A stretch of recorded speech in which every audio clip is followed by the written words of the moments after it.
길에도 예상하지 않았던 기류가 이상하게 또는 심하게 흔들리면서 우리에게 다가올 때가 있습니다.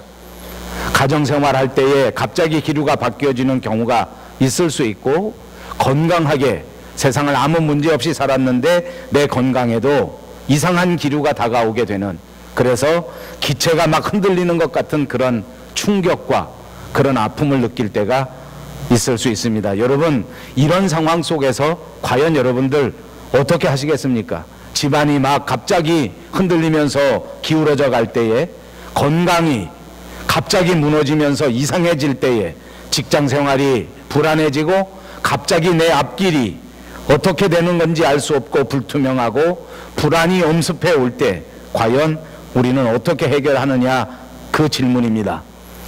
많은 사람들이 이런 문제가 닥쳐올 때에, 이런 기체가, 이런 기류가 생겨질 때에 대부분 이런 해결책을 가지고 있습니다. 불평하고 원망하는 것입니다. 책임을 다른 사람들로 전가시켜 버리는 것입니다. 다른 사람 때문에 이런 일이 벌어졌다고 생각하면서 다른 사람들에게 모든 책임을 다 넘겨버리고 비난하고 다른 사람을 공격하는 태도를 갖는 것입니다.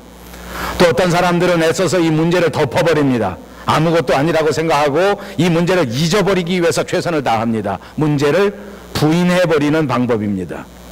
그리고 아무 일도 없었던 것처럼 살지만, 그러나 사실은 뒤로 돌아서서 아무도 없는 곳에 가서는 이것 때문에 마냥 불안해하고 벌벌 떨면서 공포를 더해가는 사람들이 우리들 주변에 있습니다. 또 어떤 사람은 이 문제에서부터 애써서 도망가려고 도피하려는 사람들도 있습니다.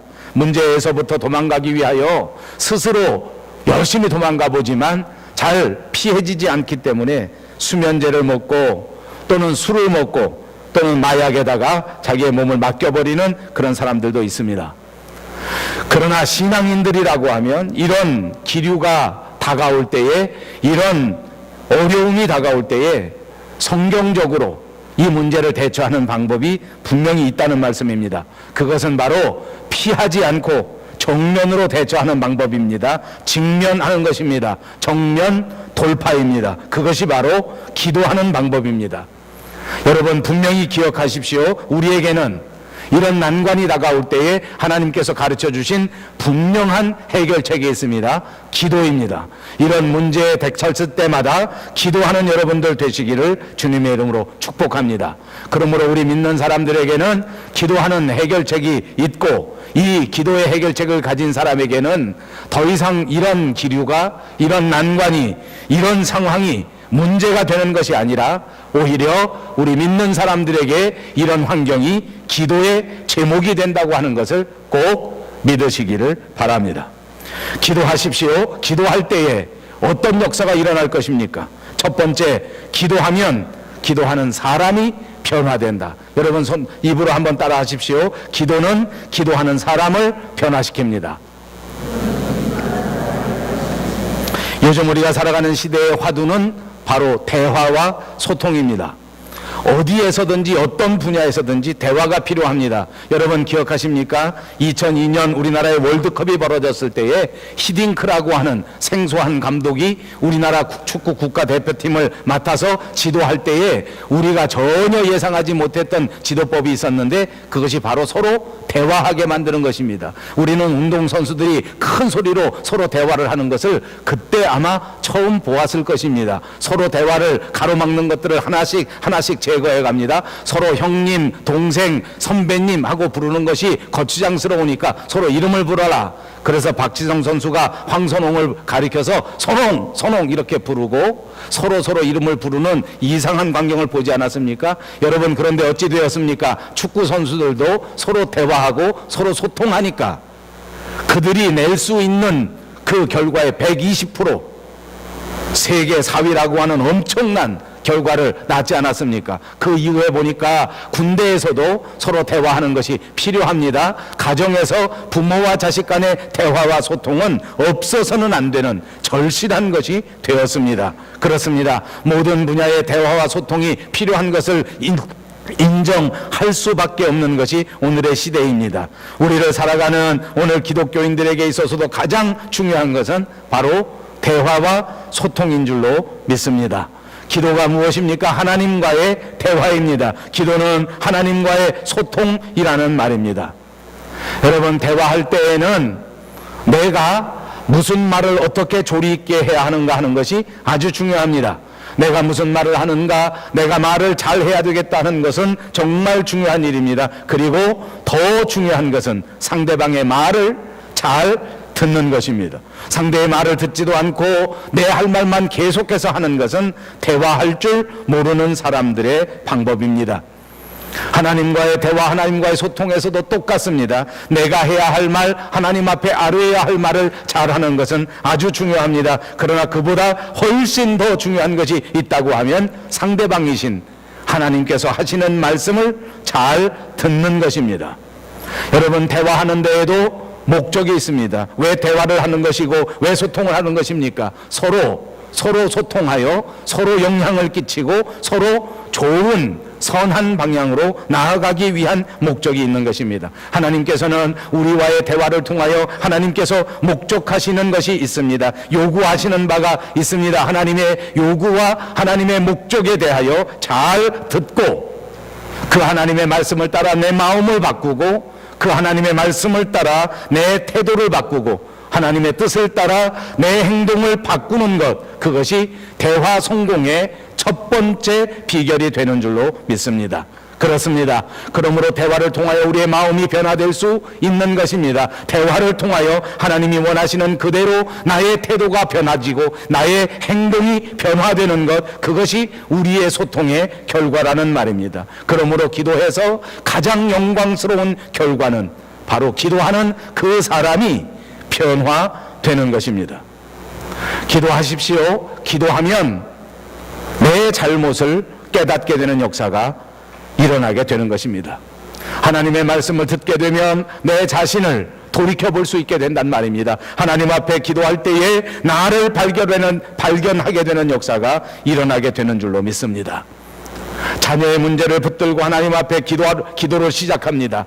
깊이 기도하십시오. 자식 때문에 기도를 시작했지만 하나님께서는 우리 마음을 변화시켜 주셔서 우리가 하나님 앞에 올바른 자식인가, 과연 나는 부모 앞에 떳떳한 자식인가를 발견할 수 있도록 만들어 주신다는 말씀인 것입니다. 사업의 문제를 놓고 하나님 앞에 간절히 기도합니다. 그렇습니다. 사업의 문제를 가지고 시작했지만 그러나 하나님 없이는 사업은커녕 내 인생을 살아갈 수 또 없는 존재라고 하는 것을 하나님은 분명하게 깨닫게 해 주실 것입니다. 건강의 문제를 가지고 기도를 시작합니다. 부족한 것 때문에 하나님 앞에 부르짖지 않습니까? 그러나 기도를 시작하면 할수록 더 깊이 들어가면 들어갈수록 하나님의 은혜로 지금까지 이토록 은혜 가운데 살아왔다고 하는 사실을 깨닫게 된다는 말입니다.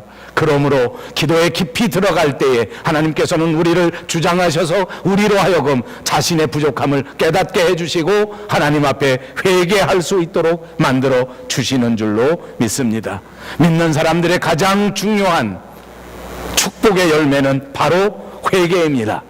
회개는 우리가 신앙생활을 하는 동안 얻을 수 있는 가장 큰 축복이라고 하는 사실을 또 명심하시기 바랍니다. 회개는 하나님 앞에 나 자신을 내려놓는 것입니다. 회개는 하나님께서 다시금 나를 세워주시는 역사입니다. 그러므로 기도를 통하여 우리는 회개할 수 있고 기도를 통하여 우리는 하나님으로부터 다시 한번 세우심을 받게 될 줄로 믿습니다. 기도하는 사람 모두가 이와 같은 변화를 체험하게 되는 것입니다. 두 번째, 기도를 통하여 기도는 우리의 환경과 상황마저도 변화시켜 주시는 것을 믿으시기를 바랍니다. 우리는 우리가 해결할 수 없는 문제를 가지고 하나님 앞에 나아가게 됩니다. 세상을 살아보십시오. 우리 힘으로 감당할 수 없는 문제가 부지기수입니다. 우리가 해결할 수 없는 문제가 얼마나 많은지 모릅니다. 이 엄청난 해결할 수 없는 문제를 하나님 앞에 나아가 전능하신 하나님의 손 앞에 맡기는 것, 그것이 바로 기도인 것입니다. 그러므로 여러분, 인간에게 닥쳐진 위기는 언제나 하나님께서 역사하실 수 있는 기회의 시작이 되는 것입니다. 인간의 힘으로 아무것도 할 수 없는 그 지점에 하나님께서는 드디어 하나님의 역사를 시작하실 수 있는 하나님의 역사의 출발점이 되도록 만들어 주시는 것입니다. 문제는 바로 하나님의 축복의 문을 열도록 만들어주는 그 열쇠가 되는 것이요, 그 열쇠가 바로 여러분들이 하나님 앞에 드리는 기도인 것입니다. 기억하십시오. 당신이 기도하기 위하여 하나님 앞에 두 손을 모으면 하나님께서는 복을 주시기 위하여 하나님의 축복의 손을 활짝 펼쳐 주시는 것을 기억하시기를 바랍니다. 세 번째로, 기도는 그 사건을 해결할 수 있는 능력을 우리에게 부여해 주는 것입니다. 여러분, 강물을 앞에 두고 있는 사람에게는 강물이 깊은 것이 문제입니다. 그러나 여러분, 더 큰 문제는 무엇입니까? 수영을 하지 못하는 그 능력의 문제입니다. 강물이 아무리 깊다고 할지라도 수영을 잘할 수 있는 능력이 있다고 하면 얼마든지 건널 수 있다는 말입니다. 대학교의 시험을 보기 위하여 수능시험을 봅니다. 수능시험이 매년 어렵다 쉽다 하는 것이 온 국가의 문제를 만들고 있지만 그것보다 더 큰 문제는 무엇입니까? 그 문제를 풀 수 있는 능력이 있느냐 없느냐의 문제입니다. 실력이 출중하면 아무리 어렵게 문제가 나온다고 할지라도 그것이 문제가 될 수가 없습니다. 오히려 그 문제는 축복이 되어 그 시험을 통과하고 더 높은 목표로 향하여 나갈 수 있는 것이 우리의 삶입니다. 우리를 어지럽히는 메리스라고 하는 바이러스는 정말 큰 문제입니다. 그러나 여러분 모두가 보시는 것처럼 더 큰 문제는 이 바이러스를 이겨낼 수 있는 건강과 면역력입니다. 아무리 바이러스가 침투한다고 할지라도 건강한 사람은 이 바이러스를 이겨 극복할 수 있기 때문입니다. 우리 인생의 모든 문제가 바로 그런 것입니다. 아무리 어려운 문제라고 할지라도, 아무리 심각한 문제라고 할지라도 더 큰 문제는 이 문제를 해결할 수 있는 능력이 있느냐 없느냐의 문제란 말입니다. 만약 이 문제를 풀고 이 문제를 극복하고 이 문제를 해결할 수 있는 능력이 우리에게 있다고 하면 오히려 문제는 변하여 축복이 된다고 믿습니다. 그렇습니다. 기도를 통하여 우리는 이 문제를 해결할 수 있는 능력을 받게 되는 것을 믿으시기를 바랍니다. 세상의 그 어떤 과학도 풀어주지 못했던 해결책을, 이 세상의 그 어떤 지식도 해결해 주지 못하는 이 문제를 푸는 능력을 기도를 통하여 받게 되는 것을 꼭 믿으시기를 바랍니다. 1960년대 소니라고 하는 일본의 전자회사는 전 세계의 전자계통을 한마디로 다 잡았습니다. 처음에 이 회사는 라디오로 시작해서 세계 최고의 라디오 회사로 시작한 회사입니다. 그 다음에는 카메라를 만들었는데 온 세계의 카메라가 소니 카메라가 되었습니다. 그 다음에는 텔레비전입니다. 그 다음에는 오디오입니다. 그 다음에는 냉장고입니다. 모든 가전제품이 그야말로 소니의 세계라고 해도 과언이 아니었습니다.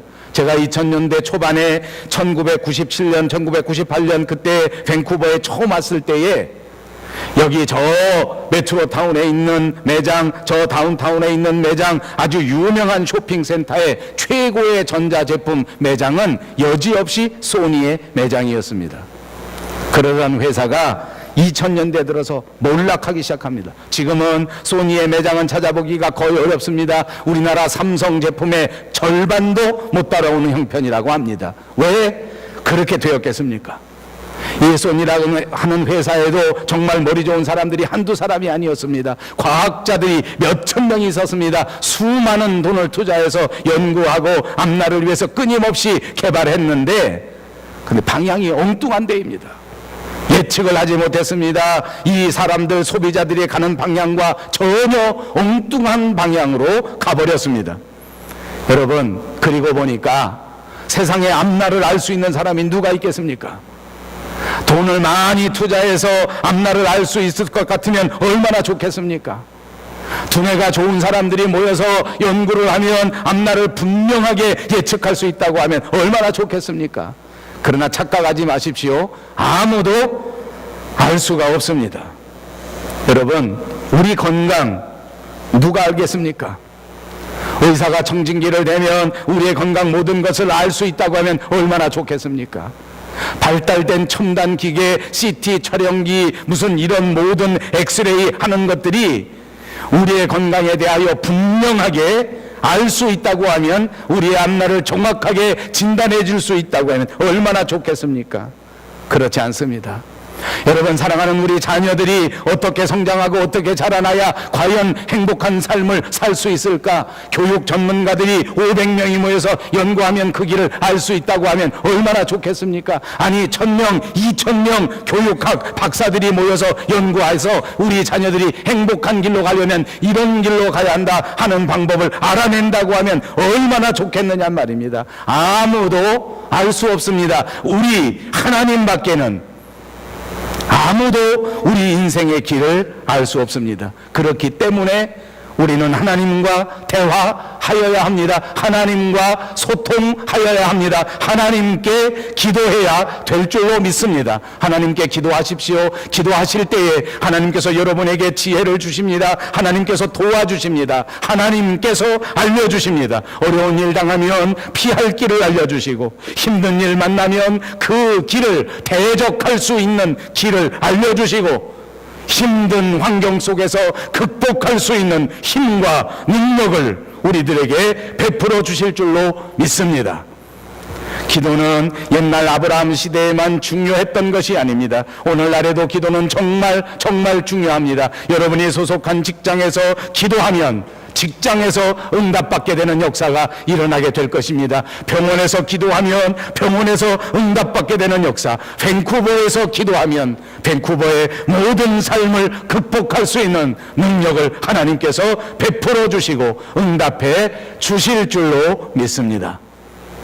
오늘 본문을 보십시오. 조금 있으면 이라는 말로 시작합니다. 옛날 성경에는 그날이면 라는 말로 번역했던 말이었더랬습니다.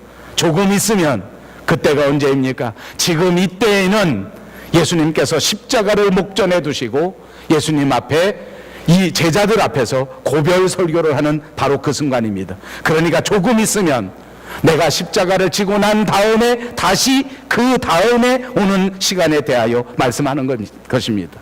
지금은 바로 십자가를 앞두고 있는 상황이기 때문에 그 앞에 설교를 듣는 제자들의 얼굴이 흑빛 그 자체였습니다. 수심에 가득 차 얼굴이 시커멓게 변했고, 그 얼굴 쳐다보면 마치 금방 비라도 내릴 것 같은 그런 상황 아니었겠습니까? 이제는 주님을 더 이상 만날 수 없다. 이제 주님은 우리를 떠나가신다. 이제 우리 주님이 죽으면 과연 우리는 어쩌란 말이냐? 불안과 공포가 제자들을 엄습하고 착잡한 심정을 가눌 길이 없는 상황이었습니다. 사랑하는 주님이 십자가를 지게 되셨는데, 그렇다고 해서 내가 주님을 도와줄 수 있는 길도 전혀 없었습니다. 자기 힘으로는 이 주님을 막을 수 있는 그런 상황이 아닙니다. 자기 자신들의 상황을 바라보면서 자신들의 무능함이 그야말로 천추의 한이 되기까지 하는 상황입니다. 모든 인생의 목표를 예수님 앞에 걸고 예수님을 믿고 예수님을 따라다녔었는데, 이 모든 길에 이 모든 상황이 처참하게 무너져버린 허탈감도 이 제자들을 엄습해 왔습니다. 주님이 떠나가게 되면 도대체 어떤 핍박이 올지 예측조차 할 수 없는, 얼마나 무서운지, 금방 총칼을 든 로마 병정들이 와서 우리를 잡아가고 우리를 죽이지 않겠는가, 우리를 괴롭히지 않겠는가 라고 하는 공포도 떠나지 않았습니다.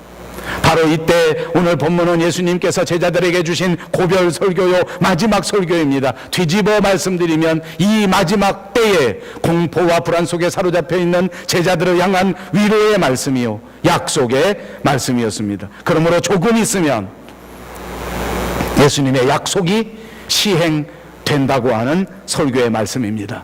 조금 있으면 다시 새로운 날이 오게 될 터이니 잊지 말고 이 어려운 날에도 기도하면서 하나님과 소통하면서 이 모든 상황을 극복하고 반드시 축복의 나라로 들어오라 하시는 주님의 말씀인 줄로 믿습니다. 그렇습니다. 조금 있으면 하나님의 영광의 날이 우리에게 다가온다는 말입니다. 조금 있으면 기쁨의 날이 다시 돌아온다는 말입니다. 지금 이 순간은 고통의 날이요, 슬픔의 날이요, 죽음의 날일지 몰라도, 예수님이 붙잡히는 날일지 몰라도 조금 있으면 예수님께서 다시 부활하시는 날이요, 예수님께서 승천하시는 날이요, 예수님께서 성령으로 우리와 함께 하시는 날이 다가오게 된다는 것입니다.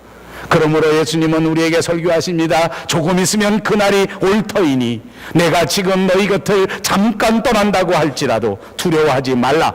그리고 잠깐 너희를 떠나는 이 순간에 무엇이든지 내게 구하라. 그러면 내가 즉시 시행하리라. 나 없을 때 너희가 할 수 있는 일은 바로 기도하는 일이다. 그리고 기도할 때에 결단코 내가 너희를 그냥 두지 아니하고 너희에게 응답하여 즉시 시행해 준다. 그렇습니다. 그리스도인들은 바로 지금 이 순간 슬픔의 날에도, 지금 이 순간 고난의 날에도, 죽음의 날에도 하나님과 소통할 수 있고 하나님 앞에 기도할 수 있다는 말입니다. 너희가 기도하면 내가 이루어 줄 터인데 왜 이리 불안해하느냐. 이것이 주님의 설교의 내용 아닙니까?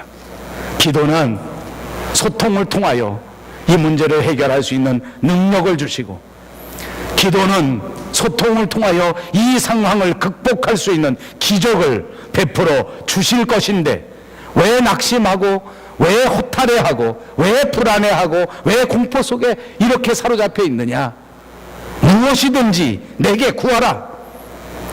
여러분, 이처럼 상심된 제자들을 위로하시면서 예수님께서 이토록 가슴 아픈 그런 상황 속에서 설교해 주시는 설교의 주제입니다.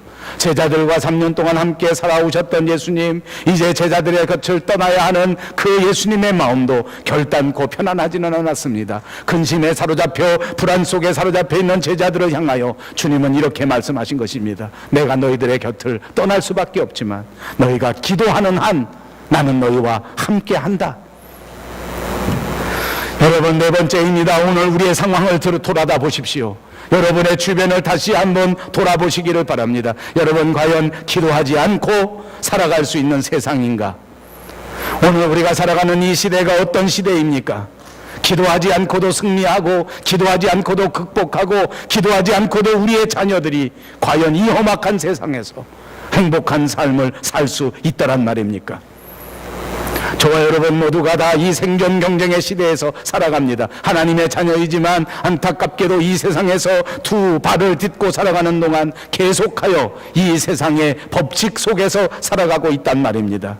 구원받은 성도라고 하지만 그러나 매일매일 계속해서 웃으면서 살 수 있는 상황은 아닙니다. 구원받은 성도라고 하지만 우리의 육신마저도 질병의 고통 속에서 벗어날 수 없는 것입니다. 구원받은 성도이지만 그러나 세상의 물질 속에서, 세계 속에서 결코 빠져나갈 수는 없는 인생입니까? 어떻게 우리가 과연 기도하지 않고 이 세상을 살아갈 수 있겠느냐 말입니다. 낙심과 상심, 허탈과 공포, 불안, 착잡함. 오늘 이 예수님 앞에 설교를 듣는 제자들의 모습, 그것은 바로 예배하는 저와 여러분의 모습이기도 한 것입니다. 한없는 상처를 안고, 한없는 아픔을 안고 살아가야만 하는 저와 여러분의 삶이 기도하지 않고서는 도저히 하나님 나라에 도착할 수 없는 인생이라는 말입니다. 그래서 주님은 우리에게 권면하시는 것입니다. 시험에 들지 않도록 깨어서 기도하라. 낙심 중에 있는 제자들에게 말씀하실 때에 무엇이든지 구하라. 그리하면 내가 즉시 시행한다. 그러면 내가 이루어 준다. 주님이 약속하신 것입니다.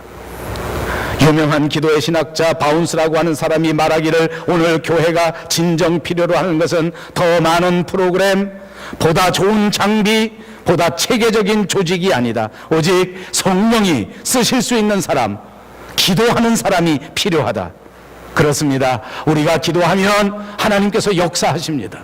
우리 가정이 기도하는 가정이 되면 하나님이 우리 가정을 책임져 주신단 말입니다. 우리 교회가 기도하는 교회가 되면 하나님이 우리 교회에 일하시는 역사가 일어나는 줄로 믿습니다. 여러분, 오늘 본문에는 기도에 대하여 교훈하는 가운데 정말 특별한 한 단어를 쓰고 있습니다. 무엇이든지 구하라는 것입니다. 여러분, 사실 무엇이든지 구하라는 말은 신학적으로는 옳지 않은 말입니다. 기도의 본질을 완전히 깨뜨리는 말 아닙니까? 그런데 오늘 본문에서 예수님은 우리 불안에 떨고 있는 제자들에게 위로하실 때 무엇이든지 구하라고 하셨습니다. 내가 무엇이든지 시행해 주겠다는 것입니다. 신학적으로 말씀드리면 기도에도 분명한 신학이 있습니다. 바른 정신이 있고 바른 자세가 있는 것입니다. 일정한 순서가 있고 일정한 틀이 있습니다. 하나님이 기뻐하시는 기도의 방식이 있고 하나님 앞에 드려야 하는 기도의 형식이 분명히 있는 것입니다. 아무리 기도라고 할지라도 정욕을 위하여 하나님 앞에 구하는 기도는 응답받지 못하는 것입니다. 내 뜻대로 마옵시고 아버지의 뜻대로 하시옵소서. 예수님께서 우리에게 가르쳐 주신 이 기도 그대로 기도해야 응답받을 수 있는 것입니다. 그런데 오늘 이 기도의 원칙과 기도의 정신을 깨뜨리는 그런 말씀입니다. 무엇이든지 기도하라. 저는 오늘 이 설교에서 이 말씀에 큰 위로가 되시기를 바랍니다. 지금 이 상황을 다시 보십시오. 예수님께서는 고별 설교입니다. 예수님께서는 마지막 설교입니다. 제자들은 정말 큰 암초에 부딪혔습니다. 그 어떤 말로도 위로받을 수 없는 그 암흑의 상황에 빠졌습니다. 여러분, 우리가 살아가는 동안 이런 일들은 얼마든지 체험할 수 있지 않습니까? 우리가 인생의 큰 문제에 부딪혀 본 사람은 기도의 형식과 기도의 논리, 심하게는 기도의 신학조차도 우리 마음속에 다가오지 못하는 것입니다. 여러분, 때를 쓰는 아이를 보십시오. 때를 쓰는 아이가 무슨 형식을 갖추고 무슨 예의를 갖추고 무슨 방법을 갖추고 때를 쓰는 것이 아닙니다. 찢겨진 가슴을 안고 상처난 가슴을 안고 그냥 부모 앞에 나와 흐느껴 울면서 소리쳐 자신의 필요를 외칠 수밖에 없는 것입니다. 우리는 살아가면서 상처를 받을 수밖에 없는 인생을 살았습니다. 여러분, 혹시 마음속에 깊은 상처를 받아보신 적이 있습니까? 사랑하는 사람을 잃어버릴지도 모르는 절박한 상황에 직면한 경험이 있으십니까? 정말 사랑하는 친구 나사로가 죽었을 그때에 주님도 미사여구를 쓰시지 않았습니다. 그냥 눈물을 뚝뚝 흘리시면서 나사로야 일어나라 외마디로 절규하시면서 외마디로 외치셨습니다. 무너져가는 인생을 바라보면서 무너져가는 자녀들을 바라보면서 그 자녀들을 가슴에 안고 붙들려 몸부림치면서 하나님 앞에 기도해 본 경험이 있느냐는 말입니다. 무서운 공포 속에 휘말려 불안에 휘말려 보신 적도 혹시 있으십니까? 이런 사람들에게 무엇이든지 구하라고 주님이 말씀해 주신 것입니다. 지금 내 앞에 내 힘으로는 도저히 해결할 수 없는 엄청난 아픔 속에 직면해 있는 성도 여러분, 이 말씀을 기억하십시오. 주님 앞에 부르짖어 무엇이든지 외치십시오. 이것은 주님의 자녀에게 주신 주님의 특권입니다. 마음껏 주님 앞에 외칠 수 있는 이 권세, 이 특권입니다. 사랑하는 여러분, 여러분들이 이런 특권을 받은 하나님의 자녀라는 사실을 알고나 있습니까? 사업 때문에 답답한 사람, 자녀 때문에 답답한 사람, 건강 때문에 답답한 사람, 오늘 이 특권과 권세를 기억하시고 주님 앞에 부르짖어 기도하십시오. 주여 고쳐주십시오. 주여 능력으로 채워주십시오. 주여 도와주십시오. 여러분, 우리 조국은 지금 역사에 없던 큰 위기를 맞이하고 있습니다. 잘 알지도 못한 그 바이러스 메르스라고 하는 질병이 온 나라를 시끄럽게 하고 있습니다. 오늘 아침 뉴스를 보니까 한국에 있는 교회들도 사람들이 절반 이상 줄어들었다고 합니다. 모일 수도 없고 모이지 말라 할 수도 없고 예배를 계속해서 이런 것들을 계속 진행할 수도 없고 목사님들은 정말 고민 속에 깊이 빠져 있다고 합니다. 그렇습니다. 정체도 모르는 메르스라고 하는 질병 바이러스 하나가 온 나라를 시끄럽게 만들고 있습니다. 대한민국이라고 하는 위대한 나라, 의학의 선진국, 세계가 부러워하는 의료 체계를 가진 이 대한민국에서 속수무책으로 수천 명들이 이 바이러스에 감염되고 있는 것이 현실입니다. 의학자가 사람의 건강을 좌우하는 것이 아니란 말입니다. 의료 병원들이 사람의 병을 책임지는 것이 아닙니다.